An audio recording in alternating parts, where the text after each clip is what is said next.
কি ভাবছো তুমি গরিব, তোমার দ্বারা কিচ্ছু হবে না, তুমি চাইলেও তোমার স্বপ্নকে পূরণ করতে পারবে না। আর এই একটা সমস্যাতেই তুমি তিলে তিলে শেষ হয়ে যাচ্ছ। আরে তুমি গরিব নও, তোমার চিন্তা, তোমার ভাবনাটা গরিব।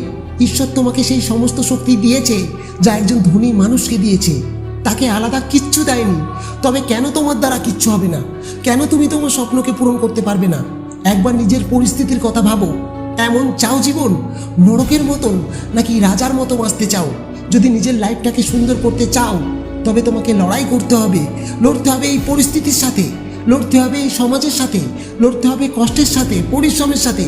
তোমার লক্ষ্য পর্যন্ত তোমাকে এগোতে হবে, একটি বারও পিছনে ফিরেও তাকাবে না।